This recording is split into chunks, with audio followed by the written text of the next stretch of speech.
Alrighty guys, welcome back to another LEGO set review from BrickByBrick, and today I have set number 30555. This is Poppy's Carriage from the Trolls World Tour theme, yay!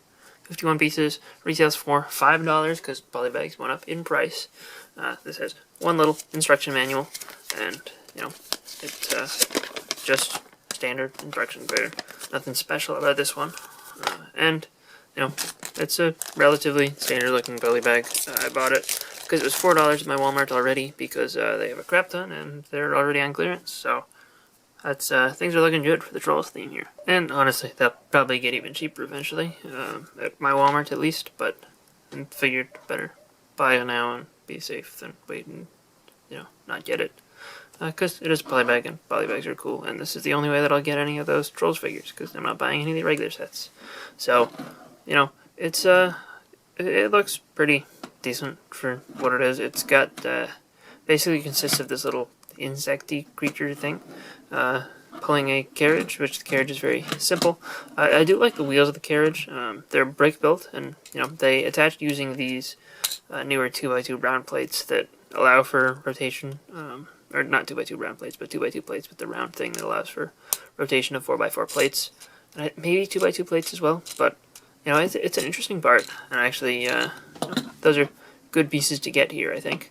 We do have a jumper plate on the back that allows you to hold this purple chest, which isn't super common, and this contains the rest of the parts from that Trolls pack of pieces, including these cupcake bases, 2 of those, 2 of these little heart sunglasses pieces, I think, that they're supposed to be, and 1 of these single heart pieces, as well as a copy of the flower that is attached to Poppy's head, which you'll see later. That's just attached with a jumper plate onto some of these, what's the, light aqua, right? That's the color tile that's there. And 2 jumper plates just for Poppy to sit on. And these eyes are a little bit, I don't know, sort of concerning, because this thing is walking with its eyes closed. But, if you can get past that, those are relatively uncommon tiles.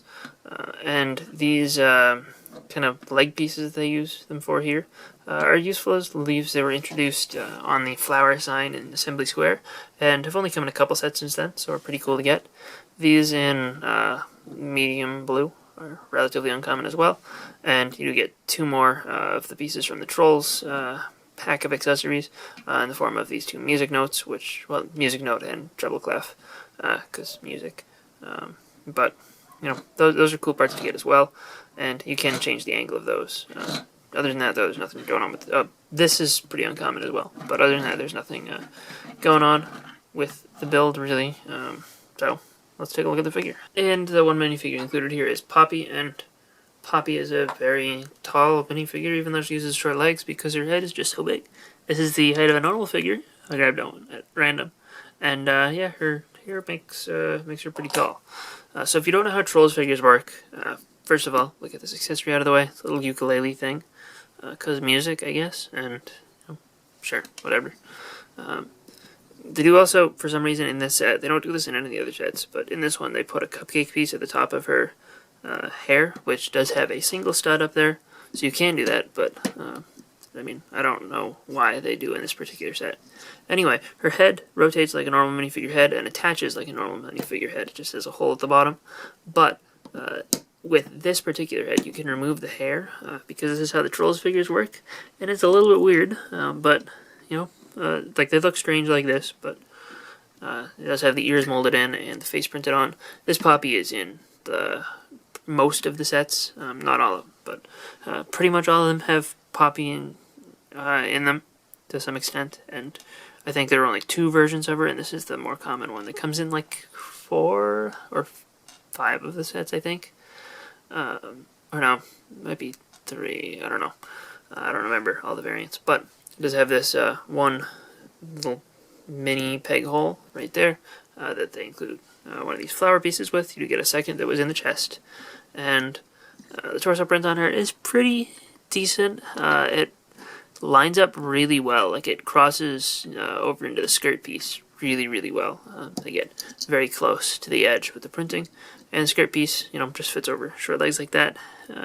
It's a pretty simple part, but it exists and it's cool, nice to get, and yeah, overall this is a pretty decent figure, but Trolls. So yeah, that's the Trolls polybag here. I guess for $5, it's not a terrible value if you just want to get one of the Trolls figures, which is the reason I bought it. You know, it's got a decent amount of playability, I guess. You know, it's a Carriage, it is a vehicle. And this wouldn't look too out of place with the regular Troll sets, so it's not like they made any sort of compromises here. I don't think that this, I don't think this character, even exists in the movie. I don't know. Maybe it does, maybe it doesn't. But I would be surprised if this build had any sort of actual significance. It feels like just something that they made up for a polybag, which is totally fine. So, no real problems with this set. I can't say it exceeds expectations. It makes me want to buy all the Troll sets, but it does have some decent parts, and the figure is certainly interesting to say the least. So, hope you guys enjoyed this little review. If you did, let me know in the comment section down below, and we'll see you guys all next time with a non-Trolls review.